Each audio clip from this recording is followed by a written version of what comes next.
요즘 도파민이라는 주제에 관심이 많습니다. 무언가 새로운 것을 갈구하고 기대하게 만드는 신경 전달 물질이죠. 오늘은 지극히 개인적인 독서 방법에 대해서 소개할 텐데요. 제가 쓰는 방법이 도파민을 자극하는 효과가 있는 것 같아서 한번 공유해 보려고 합니다. 한때 책을 읽은 권수에 집착하던 시절이 있었습니다. 읽고 싶은 책은 너무 많은데 시간은 없어서 이걸 언제 다 읽지 하고 고민한 적이 있었어요. 나도 독서의 전문가처럼 1000권, 10,000권을 읽고 싶은데 어느 세월에 그만큼 읽겠나 싶은 생각도 들었죠. 권수를 채우는 독서에 매몰되다 보니 처음에는 뿌듯하고 성취감도 있었습니다. 그런데 어느 순간 회의감이 들더라고요. 무엇을 위해서 이렇게 읽어대고 있는 것일까? 읽은 내용을 다 기억하고 활용하고 있는 것일까? 그때부터 독서 의욕이 떨어지기 시작했습니다. 저는 끈기가 부족한 사람이라서 무언가 챌린지가 있어야 행동이 유도되는 경향이 있습니다. 독서 그래프가 올라가는 모습이라든지 다 읽은 책이 쌓여가는 모습 등의 보상이 없으면 의욕이 잘 생기지 않더라고요. 그러다 보니 두꺼운 책을 깊이 있게 읽는다거나 한 권을 곱씹으면서 충분히 읽게 되지 않더라고요. 그러면 깊게 생각할 필요 없는 책들만 읽게 되어서 전체적인 독서의 질이 떨어질 염려도 있었죠. 여러 고민 끝에 독서량을 측정하는 방법을 바꾸기로 했습니다. 객관적으로 측정이 가능하면서도 독서의 질을 올릴 수 있는 방법을 고안해 보았습니다. 바로 읽은 내용을 바탕으로 작성한 독서노트 페이지 수를 누적하는 방식입니다. 읽은 권수로 따지는 독서량은 객관적이지 않다고 보았습니다. 얇은 책이라면 100권 읽는 것도 쉽겠지만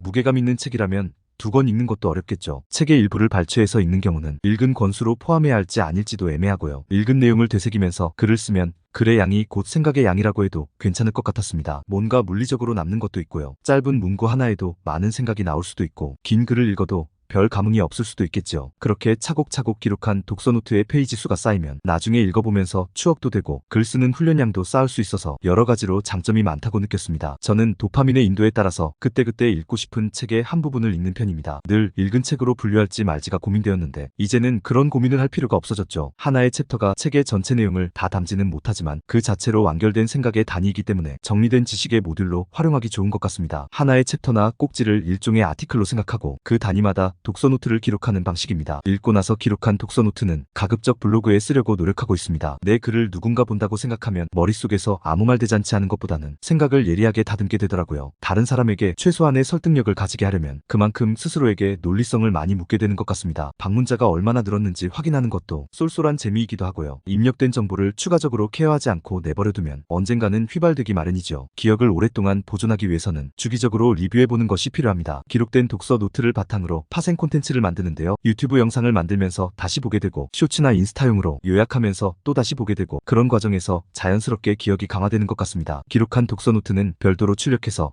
책으로 제본하고 있습니다. 처음에는 수기로 쓰다가 검색이 용이하도록 타이핑을 치는 방식으로 전환했죠. 책상 옆 손 닿는 곳에 두고 필요할 때나 심심할 때 열어서 보면 언제든지 다시 볼 수 있으니 편리한 것 같습니다. 주기적으로 다시 들추어 보면 읽을 때마다 새롭게 다가오는 내용들이 있습니다. 아마도 그 내용을 기록할 당시 대비해서 새로운 정보와 경험이 쌓인 상태라서 달리 보이는 것이겠지요. 시간에 따라 관심사가 바뀌면서 개별 정보의 중요도가 바뀌기도 했을 테고요. 독서 노트를 리뷰하면서 새롭게 느낀 것들을 추가로 기록해 놓는 것도 좋은 자료가 되는 것 같습니다. 오늘은 제 나름대로의 독서 방법과 독서량 측정 방법에 대해 공유해 보았습니다. 권수에 연연하기보다는 생각의 양과 깊이가 중요하다는 생각을 해봅니다. 개인적으로는 쓰는 행위가 곧 생각을 발전시키는 것이라고 보는데요. 독서량 측정에 고민하시는 분들은 독서노트 페이지로 독서량 측정하시는 방법을 참고해 보시면 힌트가 되지 않을까 싶습니다. 오늘 제가 준비한 영상은 여기까지입니다. 도움이 되셨으면 구독과 좋아요 버튼을 눌러주시고 이 영상을 주위 분들에게도 공유해 주세요. 저는 다음 시간에 더 재미있고 유익한 영상으로 여러분을 찾아오도록 하겠습니다. 감사합니다. 다음 시간에 만나요.